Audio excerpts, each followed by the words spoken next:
EITR is an isometric Souls-like game from Enemy Entertainment, and just because it's in 2D doesn't mean it lacks depth. Just take a look at this clip of me fighting the first boss, watch me trying to balance my health, my stamina, my healing flasks, see me switching and buffing my weapons. Here I'm trying to fight off the hordes of enemies he's summoning, barely staying alive and just looking for that gap in my enemy's defenses. I fought this boss over and over for about an hour until I was successful, and I loved every second of it. But let's start at the beginning. You spawn in and instantly things feel familiar. You've got your attack, your kick, your block, your parry, you can run into a running attack, your dodge has invincibility frames, and your Estus is in the bottom left. To help you along the way are even these messages on the ground that teach you the controls and introduce you to new concepts as you go. To a Souls fan, it's nothing new, and I think that's okay. Who doesn't want more Souls, after all?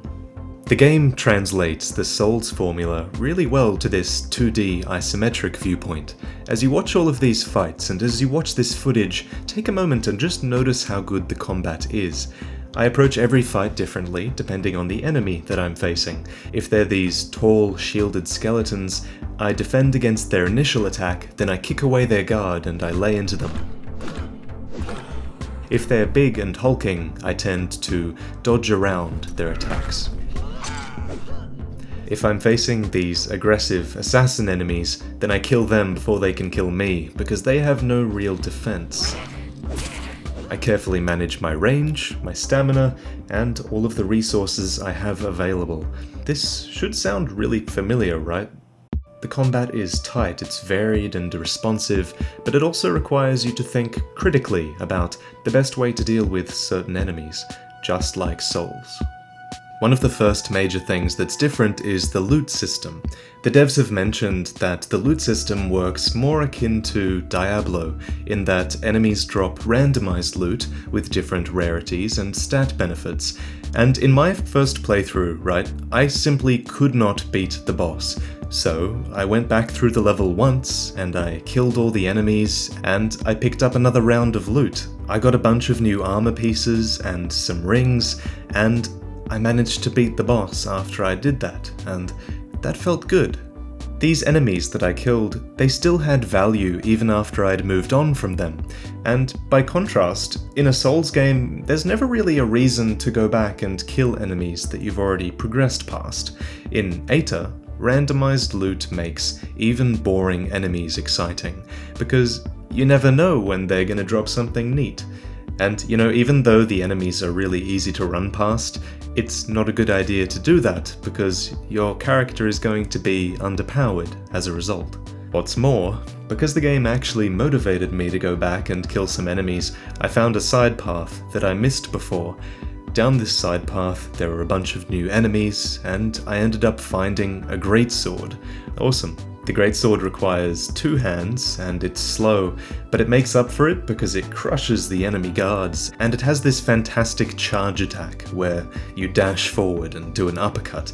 And that's another thing I need to mention.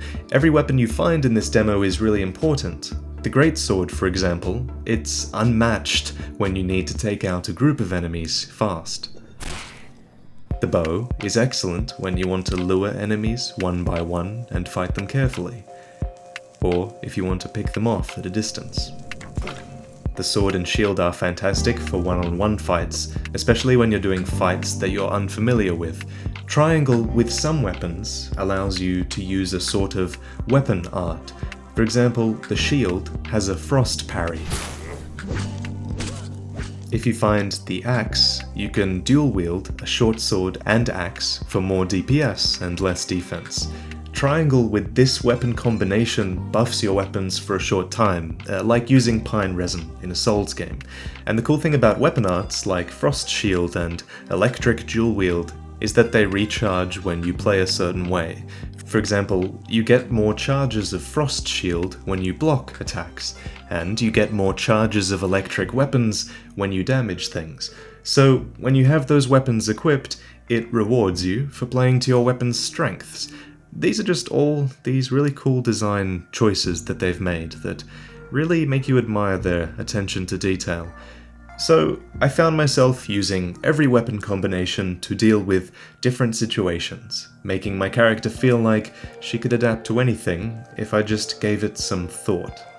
And there were a lot of situations where you had to think. Here, for example, the best way to take out these warriors was luring them to the traps.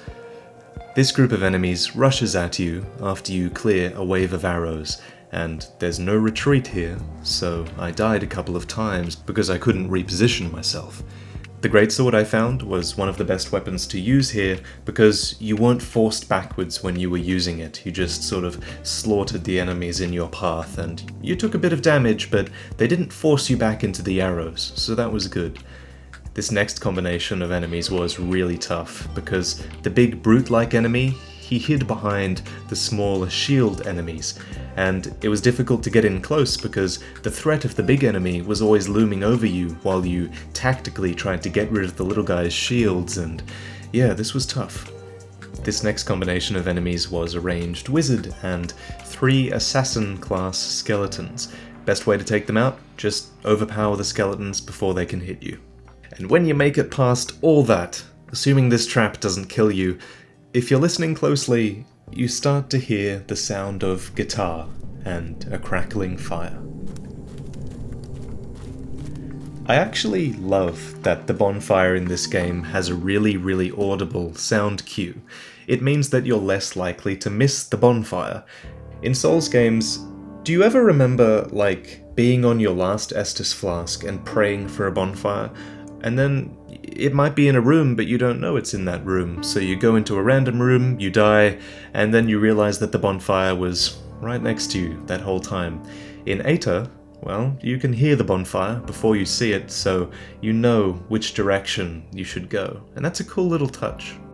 Next to another bonfire is the only NPC in this demo, who gives us a fancy blue sword and a bit of exposition about the world and its story. EITR, the namesake of the game, is a poison that corrupts everything it touches. The devs say that EITR is what poisoned Yggdrasil, which is the world tree and source of all life. By extension, since Yggdrasil is corrupted, so too is man, and we play as the Shield Maiden, somehow unaffected by this blight that affects man, and we're on a quest to save the world tree from corruption, because if the world tree dies, then everything dies. But I feel like if you thought the story was that simple, that you'd be wrong. From what I've seen, every item has a description in the inventory screen that fleshes out the game's story a little bit more, just like Souls. Moving on. After hearing some basic story, our character receives a point of favor, which appears in the top left. It comes with the message, "The gods do not favor those who fall," which implies, truthfully, that you lose this favor if you die. Now, the favor system is really cool, because while you have a point of favor in your top left, your character appears to do more damage and take less damage. However, if you don't want to run the risk of losing this favor and this buff, then you can invest this in stat points instead, which remain after death. So it's this cool toss-up between short-term power or long-term potential.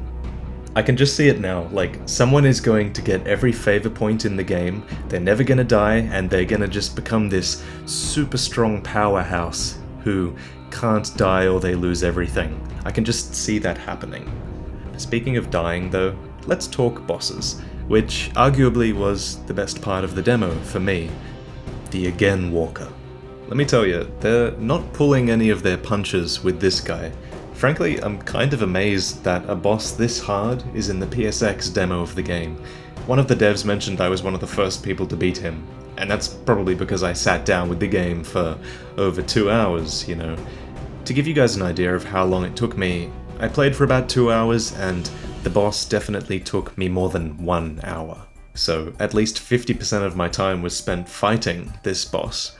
The boss fight starts off pretty slow, it just lets you get familiar with his melee attacks. He has a short stab and a slash, and while I didn't try to parry him, I've heard that's a really good technique. At 90% health, he powers up, and he develops a bunch of magic attacks. He has this triple magic circle that you should start running early for if you notice him casting it, or you can dodge through it if you notice it too late. He has a huge power-up AoE attack that does almost all of your health if you get caught in it, but it lets you hit him a lot of times afterwards. And lastly, he develops this bloody skull attack that is his most annoying move. It's tough to dodge, it does a lot of damage, and in Phase 3, it gets even worse. Phase 3 starts at 50% health. He summons 4 apparitions to fight you, and they're a little bit weaker than the other enemies. It's not their damage that's the problem though. These enemies will now attempt to stun lock you while you fight the boss, because remember that skull attack I mentioned? Well, now the skull summons these apparitions as well. So let's just take stock of what's going on here. You have this boss with a huge health pool, a variety of ranged and close range attacks, and at 50% health he summons enemies every single time he does the skull attack. This guy is no joke.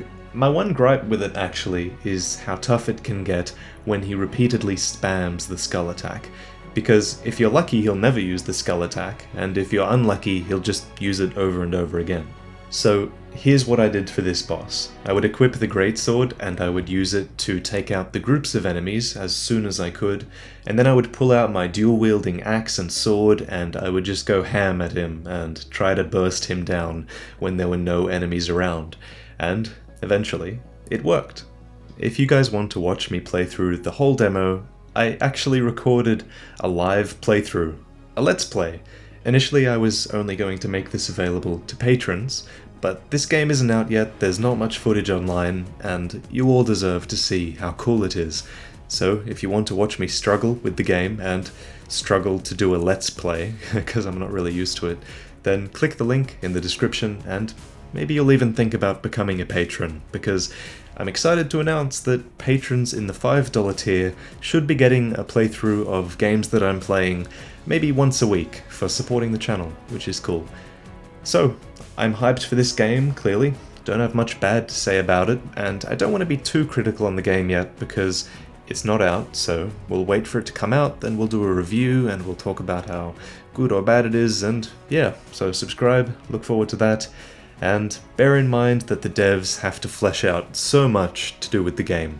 They're probably still developing the story, they're going to add in more weapons and armor sets, a way to level up, a way to customize your character's playstyle, and all the little tweaks to enemies and animations and environments, so yeah, sometime in 2016, I reckon we're going to have a good time. So, thanks for watching guys, and I'll see you in the next one. Cheers.